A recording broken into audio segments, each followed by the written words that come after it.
हम लोग का फंडामेंटल थ्योरम में अभी ये क्या है, एक एलपीपी है यहाँ पे। ये एलपीपी का तो ये फॉर्मेट है, तो स्टेटमेंट में तो एक एलपीपी है बोलता है। तो एलपीपी जो m into M plus N इस तरह का फॉर्मेट में है। तो यहाँ पे ये सब क्या होता है, एक मैट्रिक्स होता है ना, तो इसमें कॉलम मैट्रिक्स यहाँ पे alpha 1 alpha 2 alpha m plus n है यहाँ पे, यानी कि इस तरह का हम लोग मैट्रिक्स बनाता था ना यहाँ में, इस तरह का। ठीक है, तो ये पूरा जो क्या है, ये अल्फ़ा 1 है, ये पूरा जो क्या है अल्फ़ा 2 है, पूरा अल्फ़ा 3 है, और ये पूरा कितना है अल्फ़ा m प्लस n। इस तरह का मैट्रिक्स ए बन के बताया यहाँ पे। और ये है मैट्रिक्स एक्स जो कि हम लोग का सोल्यूशन होता है, इसको ही ढूंढते हैं ना। तो ये हम लोग का सोल्यूशन होता है x1 से लेके xm तक, बिकॉज ये m sorry number of solution m plus n होगा। सॉरी गलती से बोल रहे, number of solution m plus n होगा और नंबर ऑफ इक्वेशन हमको m मिलता है। ठीक है, और यहाँ पे आएगा b1 b2 जो भी आएगा ना, तो इस तरह का होता है। ये अल्फ़ा है, ये बीटा है, इसलिए यहाँ में हम लोग इसे लिखा हुआ है ax is equal to b। Okay, ये x जो x1 x2 यहाँ में देखे रखा है, ये देखो x1 से x2 से xm होगा। तो आगे बढ़ते हैं हम लोग। यहाँ पे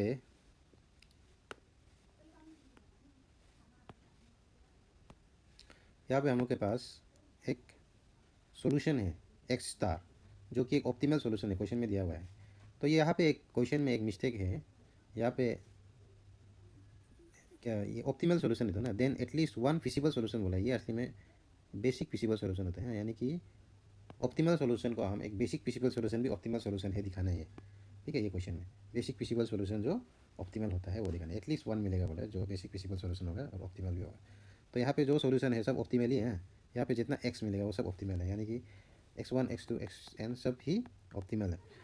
तो यहाँ से जो गिवन है हम लोग के पास एक्स स्टार दे के रखा है, ये गिवन वाला इसको हम एक्स स्टार दे के रखा है, जो कि है हम लोग के पास x1 से लेके m प्लस n तक, जो कि optimal feasible solution of A given linear programming. Next ये ऑप्टिमल सॉल्यूशन का वैल्यू को हम अगर यहाँ पे पुट करते हैं जेड पे, ये Z equal to C X ना, ये सॉल्यूशन है मान के चल रहा है, तो ये इक्वेशन का, तो ये सॉल्यूशन नंबर ऑफ सॉल्यूशंस हमको m प्लस n ही मिलेगा, जो कि हम बताया था। तो ये सॉल्यूशंस को हम लोग जेड में पुट करके रख रहे हैं, तो उसको हम जेड स्टार बोल रहे हैं। ये ऑप्टिमल सॉल्यूशन को हम जेड में जब पुट करेगा तब उसको जेड स्टार बोलेगा। इसलिए ये सी एक्स, ये जो सी एक्स जो ऐसे दिख रहा है लेकिन मैट्रिक्स फॉर्म में है, इसलिए उसको हम लोग समेशन में करके रखें। यहाँ पे भी सी का वैल्यू ऐसे होगा, C1 C2 C3 C4 होगा, x1 x2 x3 होगा, सी जो C1 C2 इस तरह का जाता है,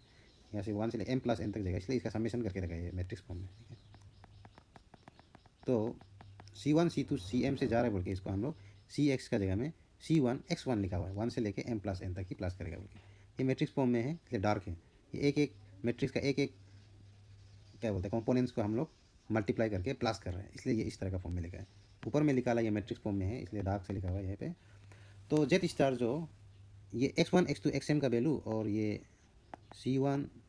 C2 जो कि हो जाता है Cm प्लस n का वैल्यू, ऐसे जितना ये दोनों को मल्टीप्लाई करके जो मिल रहा है, ये जो जेड स्टार का वैल्यू आ जाता है। ठीक है, तो Z star is CI XI 1 से लेके m-1। तो यहाँ पे पहले भी हम लोग फिजिबल सोल्यूशन तो बेसिक फिजिबल सोल्यूशन पढ़ा था, तो इसमें भी हम लोग यही करता है कि यहाँ पे हम लोग मानते हैं कि यहाँ से कुछ कुछ वैल्यू जीरो हो सकता है बोला, और कुछ कुछ नॉन जीरो हो सकता है। तो कौन कौन जीरो होगा वो, सॉरी कौन कौन नॉन जीरो होगा उसका हम के कंपोनेंट नॉन जीरो होगा बोले। यहाँ में सपोज के कंपोनेंट्स आर नॉन जीरो, यानी कि x1 से लेके xm प्लस 1 में से भी कुछ कुछ कंपोनेंट जीरो है, कुछ कुछ कंपोनेंट जीरो नहीं है। तो यहाँ आ जाओ डायरेक्ट यहाँ पे देखो x1 x2 से लेके xk तक, x1 x2 से लेके xk तक नॉन जीरो, और जितना बचा रहा है वो जीरो है मान लें, यानी कि m माइनस n माइनस और m प्लस n माइनस के टोटल जीरो है और xk तक जीरो नहीं है। तो नेक्स्ट पीछे आ जाओ, तो हम लोग का जो ax इक्वल टू b था ना, ये वैल्यू में फिर से हम लोग ये x1 से लेके xk का वैल्यू डालेगा तो भी सेटिस्फाई करेगा। तो ये चीज़ है i से लेके k तक। ओके, ये ax इक्वल टू b है, इसमें कंफ्यूज नहीं होना है। ये ax इक्वल टू b का वैल्यू है, हमें ये देखो, हमें a जो अल्फ़ा आइज लोग हैं ax इक्वल टू b, ये इसको बोलते हैं कॉन्स्ट्रेंट। तो ये है हम लोग के पास constraint ax equal to b, जिसमें x का वैल्यू हम लोग किस किस को लिए, x1 से लेके xk तक लिए। ठीक है, तो x को x1 से लेके xk ले लेगा, तो a का जो भी वैल्यू है ना उसको भी हम लोग अल्फ़ा 1 से लेके अल्फ़ा k तक ही लेगा, क्योंकि दूसरा का साथ मल्टीप्लाई करें तो जीरो होगा। x को x1 से लेके xk तक लिया है एंड a का भी वैल्यू अल्फ़ा 1 से लेके अल्फ़ा k तक लिया है, जिससे हम लोग को x इक्वल टू b में पुट किया, तो ये वैल्यू मिली है समेशन करके। ठीक है, मैट्रिक्स फॉर्म में हम बोला समेशन होता है मैट्रिक्स मल्टीप्लिकेशन में। तो उसी चीज़ को हम लोग कि ऑप्टिमल सोल्यूशन में डाल देगा तो ये सेम आ जाएगा, बिकॉज जीरो वाला को लिख के तो काम नहीं है। तो ये चीज़ और ये ऊपर में जो लिखा था ये चीज़, ये दोनों सेम चीज़ है, मैक्सिमम वैल्यू है, दोनों दोनों क्या है, ऑप्टिमल वैल्यू है। तो this value and this value equation number 2, इसमें ध्यान दो, ये इक्वेशन नंबर 2 है और ये हम जो लिखा था मैक्सिमम वैल्यू लिखा था, तो ये भी मैक्सिमम वैल्यू है। इक्वेशन 2 इज ऑल्सो है मैक्सिमम वैल्यू, बिकॉज जो जो जीरो है उसको लेके भी वैल्यू में कुछ चेंजेस नहीं आएगा, बिकॉज जीरो किसी का साथ ऐड हो जाने से उसमें कोई चेंजेस नहीं आता, इसलिए ये मैक्सिमम वैल्यू था। तो ये इक्वेशन 2 भी सेम मैक्सिमम वैल्यू है, जीरो को छोड़ के सिर्फ लिखा हुआ है। ओके, तो हम लोग अभी याद करना है कि ये जो ऑप्टिमल वैल्यू है, ठीक है, जेड स्टार का, यानी कि मैक्सिमम वैल्यू है जेड स्टार का। तो नाउ ड्रू पॉसिबिलिटीज एराइज, जो पहले करता था वैसे एराइज हो जाएगा कि अल्फ़ा 1 अल्फ़ा 2, ये जो एक में जो वैल्यू आता है ना, ए कंपोनेंट जो हम लोग मैट्रिक्स में लेते हैं अल्फ़ा 1 अल्फ़ा 2 से लेके अल्फ़ा के, ये वैल्यू ए में जो ए मैट्रिक्स में लिया था ना, जो हम लोग कोफिशिएंट मैट्रिक्स होता है, कोफिशिएंट एक्स का कोफिशिएंट को लेता है, जो ए एक्स इक्वल टू बी का ए का जो वैल्यू अल्फ़ा 1 से लेकर अल्फ़ा के तक था वो लीनियर इंडिपेंडेंट हो जाए, यानी कि के का value less than equal to M हो जाए, बिकॉज हम लोग के पास पता है ये मैट्रिक्स हम लोग के पास m into M plus N इस तरह का मैट्रिक्स है, जिसमें number of linear independent column कितना है पॉसिबल है, at the most m, total m equations होता है ना, तो लीनियर इंडिपेंडेंट कॉलम भी टोटल m ही होता है। तो यानी कि k का वैल्यू, इसलिए हम बोला है k का value less than equal to m हो सकते हैं यहाँ पे पॉसिबिलिटी में, पहले भी हम लोग किया था इसको। तो अगर k का वैल्यू लेस देन और इक्वल टू m होगा तो वो लीनियर इंडिपेंडेंट होगा, ठीक है, क्योंकि m होने से लीनियर इंडिपेंडेंट होने से k का value automatically less than equal to m हो जाता है, ठीक है। अगर अल्फा 1 से अल्फा के लीनियर इंडिपेंडेंट है, यानी कि k का value less than equal to m हो जाता है, if the vector alpha 1 alpha 2 alpha k are linear independent, then by definition of x star इसे बेसिक फिजिबल सोल्यूशन, तभी बताया कि लीनियर इंडिपेंडेंट हो गया तो ये अल्फा 1 से अल्फा के सोल्यूशन भी है, क्योंकि अभी सोल्यूशन है। तो ये देखो इक्वेशन में सेटिस्फाई किया है ना, ये इक्वेशन नंबर 2, इक्वेशन नंबर 2 में हम लोग क्या किया था, इक्वेशन नंबर 2 में हम लोग एक्स का वैल्यू डाल के देखा था ना, एक्स स्टार का वैल्यू, तो ये सोल्यूशन सेटिस्फाई किया था और ऑप्टिमल था, इसलिए ये ऑप्टिमल सोल्यूशन भी है और लीनियर इंडिपेंडेंट भी है, तो यानी कि ये क्या हो जाता है, बेसिक फिजिबल सोल्यूशन हो जाता है। इससे हम लोग बेसिक फिजिबल सोल्यूशन बोल के निकालता है, ठीक है। तो ये हो गया हम लोग के पास basic feasible solution linear independent होने से, और ये पहले से ऑप्टिमल तो है ही है, hence theorem is true, theorem सही है कि बेसिक फिजिबल सोल्यूशन ऑप्टिमल हो गया। अभी जेनरेट डी जेनरेट जानते हैं कि लेस देन एम होगा तो जीरो हम लोग ऐड करना पड़ेगा टोटल एम बनाने के लिए, तो डी जेनरेट हो जाता है, यानी कि बेसिक सोल्यूशन में जीरो, सोल्यूशन में कुछ कुछ सोल्यूशन जो जीरो भी है, इसलिए डी जेनरेट। अगर के इक्वल टू एम होगा तो जीरो ऐड करना नहीं पड़ेगा, यानी कि सोल्यूशन पूरा नॉन जीरो है, इसलिए हम लोग उसको नॉन डी जेनरेट बोला गया है, ठीक है। ये तो सिंपल डेफिनेशन सही है। नेक्स्ट हम लोग आ जाओ यहाँ पे लीनियर डिपेंडेंट में, यानी कि के का वैल्यू ग्रेटर देन एम में आ जाता है। तो के का वैल्यू ग्रेटर देन एम में आता है, तो हम लोग यहाँ पे लिखा हुआ है लीनियर, यानी कि लीनियर डिपेंडेंट हो जाता है। तो उसको लीनियर इंडिपेंडेंट करने के लिए हम लोग क्या करता है कि हम लोग रिड्यूस करता है number of non zero by step by step एक करके माइनस करते रहता था ना। पहले भी बेसिक फिजिकल सोल्यूशन के बारे में ऐसे किया था हम लोग, एक एक करके छोटा छोटा करके उसका नंबर ऑफ एलिमेंट्स एम या एम से छोटा कर देते हैं ना, और एम से छोटा करते रहेगा हम लोग, लीनियर डिपेंडेंट होने से फिर छोटा करेगा, डिपेंडेंट होने से फिर छोटा करेगा, करते जाएगा, तो एटलीस्ट लास्ट में आके हम लोग लीनियर इंडिपेंडेंट हो जाते हैं, बिकॉज लास्ट में सिंगल एलिमेंट बचने से, सिंगल एलिमेंट किसी भी सेट में होगा तो वो ऑटोमेटिकली लीनियर डिपेंडेंट हो जाता था, ठीक है। तो उसी हिसाब से हम लोग एक एक करके वेरिएबल कम करते जाएगा, यानी कि यहाँ में हम लोग एक्स डैश में अभी जो एलिमेंट्स है ना, सॉरी एक्स डैश बोलते सॉरी, ए में जो एलिमेंट है वो के से एम से बड़ा हो गया, यानी कि अल्फ़ा 1 अल्फ़ा 2 अल्फ़ा एम हो गया, दो दो जाके अल्फ़ा के हो गया, ठीक है, अल्फ़ा के माइनस 1, इसके बाद अल्फ़ा के हो गया। तो यहाँ में हम लोग ऐसे रिप्लेस करेगा कि एक एक करके कम होते जाएगा, बाद में number of variables alpha M या उससे कम बच जाएगा, जो लीनियर इंडिपेंडेंट ऑटोमेटिकली हो जाता है, ठीक है, बिकॉज एम से कम वाला वेरिएबल ऑटोमेटिकली, क्योंकि सबसेट ऑफ एम है तो लीनियर इंडिपेंडेंट होना ही है एक ना एक बार किसी ना किसी स्टेप में। तो उसका हम लोग कौन सा स्टेप में वो नहीं बोलेगा, सिर्फ कम करते जाने से लीनियर इंडिपेंडेंट हो जाता है, क्या हम लोग बाद में लिख देगा। तो यहाँ में बहुत सारे स्टेप्स है ये बुक्स में, उसको थोड़ा छोटा कर दिया यहाँ पे। तो यहाँ पे बोला गया है कि अल्फ़ा 1 अल्फ़ा 2 लीनियर डिपेंडेंट है ना, यहाँ में भी हम नोट्स में भी कहता हो जाएगा, ऐसे भी देख सकते हैं। तो अल्फ़ा 1 से लेकर अल्फ़ा के लीनियर डिपेंडेंट है, तो लीनियर डिपेंडेंट कोई भी एलिमेंट होने से हम लोग असली में तो ऐसे लिख देता है alpha 1 x1 plus alpha 2 x2 plus करके लीनियर कॉम्बिनेशन करके alpha n x n equal to zero करता था, ठीक है ना। तो वही चीज़ को यहाँ पे लिखा हुआ है, बट उसमें x1 का जगह में अल्फ़ा 1 ही है, तो ये जो उसके साथ जो कॉन्स्टेंट मल्टीप्लाई होता है ना, उसको हम लोग लेमडा 1 बोल के बोल गया, लेमडा 1 लेमडा 2। तो इसमें आ गया लेमदा 1 एक साथ में, और इसमें है alpha 1, lambda 2 alpha 2 plus lambda n नहीं है, lambda k alpha k equal to 0। ये हो गया linear combination of alpha I's ना, अल्फ़ा का लीनियर कॉम्बिनेशन हो गया, जिसको इक्वेट कर देता है जीरो के साथ। तो हम लोग को कोई ना कोई अल्फ़ा जो नॉन जीरो मिलता है, सब जीरो हो जाने से लीनियर इंडिपेंडेंट हो जाता था, यानी कि कोई ना कोई वैल्यू नॉन जीरो है, इसलिए लीनियर डिपेंडेंट है ना, ऐसे बोलता था। तो इसको तो हमें पता है, तो इसी चीज़ को हम लोग यहाँ पे समेशन का फॉर्मेट में लिख दिया ना, समेशन आई 1 से लेके के होता है अल्फ़ा 1 और lambda 1 alpha I, lambda I alpha I equal to 0। Okay, तो यही चीज़ को यहाँ पे लिख दिया। तो इसको भी हम लोग इक्वेशन नंबर 3 को ध्यान देना, ये है हम लोग का इक्वेशन नंबर 3, जिसमें हम लोग बाद में कुछ डिवाइड करेगा, ठीक है। तो नाउ सपोज एटलीस्ट लेमदा आई पॉजिटिव, यहाँ में बोला गया है कि एक, यहाँ तक ही हम लिख दिया है नोट्स में तो कि पॉजिटिव है बोल के, क्योंकि नेगेटिव होने से भी हम लोग माइनस करके पॉजिटिव बना सकते हैं, यानी कि एटलीस्ट एक तो लेमदा जो यहाँ पे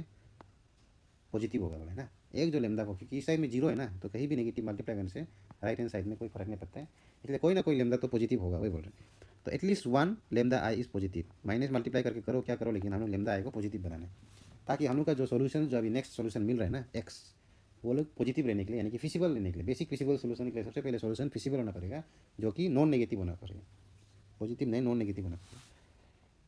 ना। लेमदा आई पॉजिटिव हो गया, और हम लोग एक वैल्यू पुट कर रहे हैं B equal to maximum of lambda 1 x1, यानी कि बी को हम इस तरह का सबसे जो बड़ा है उसका रेशियो को, सबसे बड़ा वाला रेशियो को लेगा। तो यहाँ में लेमदा 1 जो लिया था ना, यहाँ पे जो लेमदा 1 जो सोल्यूशन में हम लेमदा 1 लिया था, उसको x1 का साथ चेक करेगा, जो लेमदा 2 जो लिया था उसको x2 का साथ चेक करेगा, और लेमदा 3 जो लिया था x3 का साथ चेक करेगा। इस तरह कर करके लेमदा के x का साथ चेक करेगा। इसका ये सब में से कौन सबसे बड़ा है उसको ले लेगा, जो है v, यानी कि b असलियत में एक लेमदा आई और एक्स आई का ही बराबर है। तो b का असली वैल्यू लेमदा आई और एक्स आई का बराबर है, या फिर उससे वो बड़ा होगा। बी आई जो सभी लेमदा आई से बड़ा होगा कि मैक्सिमम है, या फिर एक का तो बराबर होगा। तो यानी कि किसी आई के लिए बी जो लेमदा आई और एक्स आई के लिए बराबर हो जाता है, ठीक है। सबसे तो बड़ा होगा, बट एक के लिए हम लोग बराबर होते हैं, बिकॉज मैक्सिमम एक ही होगा ना, तो वही मैक्सिमम को हम लोग लेमदा आई एक्स आई मान के चल रहे हैं, ठीक है। ये पॉइंट भी ध्यान दो, लेमदा आई एक्स आई बी का बराबर किसी एक आई के लिए है। तो मैक्सिमम ऑफ लेमदा 1 और x1, lambda 2 x2, lambda 3 x3 कोई भी हो, वो बी का बराबर हो जाता है, ओके। तो यानी कि इससे देखा जाए तो, बिकॉज यहाँ पे लिखा है कि एक्स आई, जो कि हम लोग का पहले से भी सोल्यूशन है, पिसिबल सोल्यूशन ही है, पहले से ऑप्टिमल सोल्यूशन ही है एक्स आई। तो पिसिबल सोल्यूशन एक्स आई पहले से पिसिबल सोल्यूशन है, यानी कि वो ग्रेटर देन जीरो होगा। नेक्स्ट लेमदा आई भी पॉजिटिव है, तो वो भी ग्रेटर देन जीरो होगा, greater than equal to zero होते हैं पिसिबल सर। तो दोनों को मिला के हम क्या बोल सकते हैं कि ये बी जो है, ये वी जो है ग्रेटर देन जीरो है, ठीक है। बी जो पॉजिटिव है नाउ, बी जो पॉजिटिव है तो इसको हम लोग डिवाइड कर सकते हैं किसी भी वैल्यू में ना, जीरो होने से डिवाइड नहीं कर सकते। तो बी जो पॉजिटिव ग्रेटर देन जीरो है, तो बी को हम लोग इक्वेशन 1 का साथ, सॉरी इक्वेशन 3 का साथ डिवाइड करके इक्वेशन 1 का साथ सब्ट्रैक्ट कर दिया, तो कुछ इस तरह का आता है। ये देखो 1/b को हम लोग 3 का साथ किए, तो ये देखो ये हो जाएगा इक्वेशन नंबर 1, और ये हो गया इक्वेशन नंबर 3, जिसको हम बी से डिवाइड कर दिया, ठीक है। तो बी से डिवाइड कर दिया, ये इक्वेशन नंबर 1 था, और इक्वेशन नंबर 1 में इक्वल टू बी था, माइनस बी में तो इस साइड में तो जीरो है, तो ये देखो इक्वेशन नंबर 3 इस साइड में right hand side is zero, and equation number 1 का ये देखो राइट हैंड साइड में बी है, ठीक है। तो राइट हैंड साइड में इस साइड बी है और उस साइड का जीरो है, तो 1 का साथ इक्वेशन नंबर 3 को बी का साथ डिवाइड करके वो कर दिया, तो इस तरह का आ गया। तो इसको हम समेशन में लिख गया, तो इस तरह का फॉर्म में आ जाता है बी, इक्वेशन नंबर 5 है। तो इसको भी देखो, तो यहाँ पे क्या दिखाई दे रहा है कि ये जो पार्ट है ना, ये जो पार्ट है जो हम लोग के पास x I minus lambda I bye B, ये जो पार्ट है, ये जो पार्ट ए आई का साथ मल्टीप्लाई करने से हमको बी मिल रहा है, ठीक है, जो कि है हम लोग के पास इक्वेशन नंबर 1 का जैसे, यानी कि इक्वेशन नंबर 1 में देखो एक्स आई जो ए आई का साथ मल्टीप्लाई करके हमको बी मिल रहा है, यानी कि ए एक्स इक्वल टू बी को सेटिस्फाई कर रहा है। तो यानी कि हम लोग का जो X I minus lambda I by B भी ए आई का साथ मल्टीप्लाई करके बी मिल रहा है, यानी कि ए एक्स इक्वल टू बी को सेटिस्फाई कर रहा है, हाँ। यानी कि ये एक्स आई माइनस लेमदा आई का सभी वैल्यू को हम लोग क्या लिख सकते हैं, एक्स डैश बोल के लिख दिया, ये एक्स डैश है, हाँ, जो कि एक आई का वैल्यू 1 होने से x1 माइनस लेमदा 1 होगा, x2 माइनस लेमदा 2 होगा, माइनस लेमदा 2 बाई बी होगा, इसका ये हो गया। तो ये पूरा इक्वेशन जो हम लोग का एक्स इक्वल टू बी को सेटिस्फाई कर रहा है, ठीक है। यहाँ से दिखाई दे रहा है ये जो इक्वेशन जो आई का वैल्यू 1 होगा, आई का वैल्यू क्यू, सब मिलके हम लोग का ये पूरा सब मिलके सेटिस्फाई कर रहा है, ठीक है। ये अलग से एक इक्वेशन हो गया, ये एक्स स्टार नहीं है, ये एक्स डैश है। तो हम लोग को अभी मिला है एक्स डैश, जो कि एक्स स्टार नहीं है। एक्स स्टार तो पहले से ऑप्टिमल था, अभी एक्स डैश भी ऑप्टिमल है, वही दिखाना पड़ेगा हम लोग। एक्स डैश ऑप्टिमल दिखाना है, और एक्स डैश जो फिजिबल सोल्यूशन दिखाना है, और एक्स डैश जो लीनियर इंडिपेंडेंट होना है तो बेसिक फिजिकल सॉल्यूशन में आ जाता है।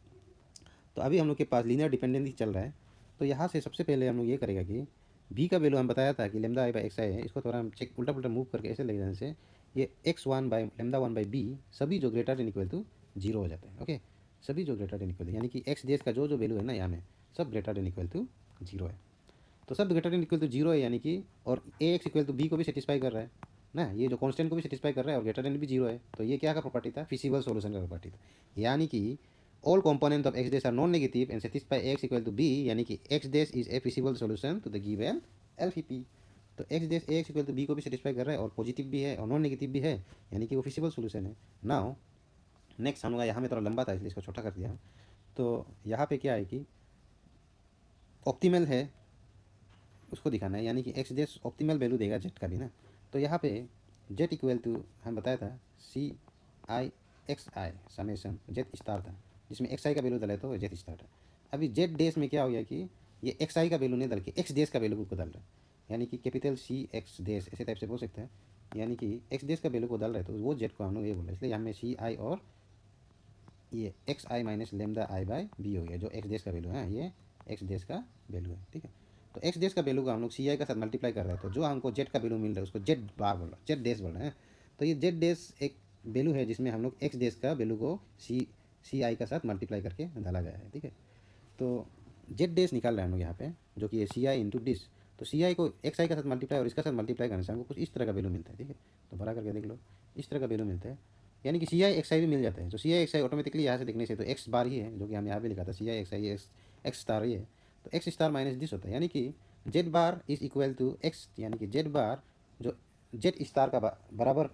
नहीं है उससे माइनस वन बाई बी है। तो यहाँ में क्या होता है कि सी आई बी आई ये तो पॉजिटिव है, आपको पता है ना, सी आई बी आई को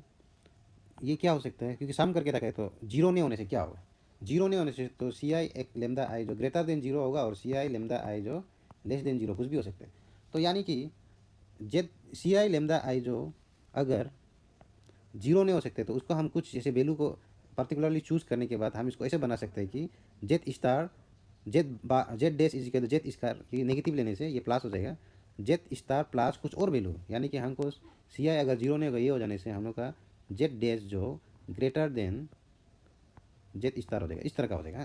कंडीशन ये है क्योंकि Z dash is equal to Z star minus कुछ है ना, तो ये माइनस को कुछ हम इस तरह का पुट कर देने से हम लोग सी आई को जीरो नहीं लेने से क्या हो जाता है कि जेड डैश जो जेड बार से भी बड़ा हो जाता है, यानी कि इंप्रूव वैल्यू आ जाता है, यानी कि और बढ़िया सोल्यूशन मिल जाता है। लेकिन हम लोग पहले से बोल के रखे कि Z bar Z star is a optimal solution, optimal solution पहले से बोल के रखा है कि उससे ऑप्टिमल वाला नहीं होगा, तो वो कॉन्ट्रेडिक्ट कर देता है। इसका वजह से सी आई लेमदा आई को हम लोग जीरो मान के चलते हैं, अगर जीरो नहीं होने से हम लोग को कॉन्ट्रेडिक्शन मिलेगा, यानी कि जेड बार जो जेड से बड़ा हो जाएगा। तो इस तरह से हम लोग यहाँ से मिल जाता है कि Z bar is equal to Z dash, यानी कि हमको जो एक्स आई का वैल्यू डाल के मिला था ना जेड बार, वो जेड स्टार का बराबर ही है, यानी कि हम लोग ऑप्टिमल सॉल्यूशन नहीं दे रहे हैं, यानी कि एक्स एक्स डैश जो कि वैल्यू हमने पुट किया था वो भी हम लोग के पास ऑप्टिमल वैल्यू ही दे रहा है, इसलिए x dash is also optimal solution. ठीक है, तो ऑप्टिमल सॉल्यूशन है एक्स डैश, तो एक्स डैश ऑप्टिमल सॉल्यूशन हो गया। और एक्स डैश में क्या है, एक वैल्यू का वजह से हम लोग का हम बताया था बी जो लेमदा एक्स आई का बराबर हो जाएगा किसी एक वैल्यू के लिए, तो ये जो एक्स आई इस तरह से प्रसिद्ध कर देने से हमको ऐसे मिल जाता है X I minus lambda I by B जो जीरो हो जाता है, यानी कि किसी एक वैल्यू के लिए X I minus lambda I by B जो कि हम लोग के पास ये था, अभी देखा देगा ये चीज़, यानी कि किसी एक, यानी कि हम लोग ऐसे बोल सकते हैं कि एक्स आई जैसे कि एक्स टू जो लेमदा टू बाई बी का बराबर हो जाएगा, तो X two minus lambda two zero हो जाएगा, तो ना X two minus lambda two जो जीरो हो जाएगा, तो X two minus lambda two zero हो जाएगा, तो ये वैल्यू पूरा गायब हो जाएगा, यानी कि एक कंपोनेंट्स एक्स बार का हमेशा जीरो हो जाता है। ठीक है, ये जीरो हो सकता है, ये जीरो हो सकता है, या फिर कोई भी एक जीरो हो सकता है, बिकॉज हम पहले से बताया कि लेमदा आई और एक्स आई और सॉरी ये जो इक्वल हो जाता है। ठीक है, लास्ट में तो b equal to lambda I by x i जो बी का इक्वल हो जाता है, जिससे हम एक वैल्यू जो जीरो हो जाता है, यानी कि एक्स डैश में एक कंपोनेंट कम हो जाता है, यानी कि के माइनस वन कंपोनेंट होगा, या फिर उससे भी कम हो सकता है क्योंकि अलग भी कोई जीरो हो गया होने से वो अलग बात है, बट एक्स डैश में के माइनस वन यानी कि एक तो कम होगा ही है, यानी कि के नॉट हैव मोर देन के minus one non zero component, यानी कि एक या एक से ज़्यादा कम हो जाएगा, तो यानी कि के माइनस वन ही मैक्सिमम है नॉन जीरो होने वाला। तो ये इस तरह से लीनियर डिपेंडेंट दोबारा हो जाएगा ना, इसके बाद चेक करेगा कि वो लीनियर इंडिपेंडेंट है ना डिपेंडेंट है। अगर लीनियर इंडिपेंडेंट है तो ये प्रोसेस को हम लोग रिपीट करेगा, इसलिए वी रिपीट दिस प्रोसेस लिखा हुआ है। तो ऐसे रिपीट करते रहेगा तो एक कम होते रहेगा, एक कम होते रहेगा तो लास्ट में जाके उसमें at the most M non zero variable मिलेगा। एट द मोस्ट बोलने का एम से छोटा भी हो सकता है, लीनियर इंडिपेंडेंट चेक करना है तो, लेकिन बिकॉज हम लोग के पास पहले से बताया गया है कि ए में at the most m linearly independent column exist करता है ना बेसिक वेरिएबल का, दैट्स वाई हम लोग के पास at the most M non zero variable मिलेगा जो कि एक लीनियरली इंडिपेंडेंट होगा। ये पहले भी करके आया हम लोग, बेसिक वेरिएबल प्रूव किया था ना बेसिक फिजिबल सॉल्यूशन ढूंढने में। That implies x dash is basic feasible solution which is also optimal, जो कि हमें मिला था, हेंस थ्योरम इज ट्रू। तो ये वर्डिंग को थोड़ा याद करके लिख लो, तो इस तरह से ही है, ठीक है।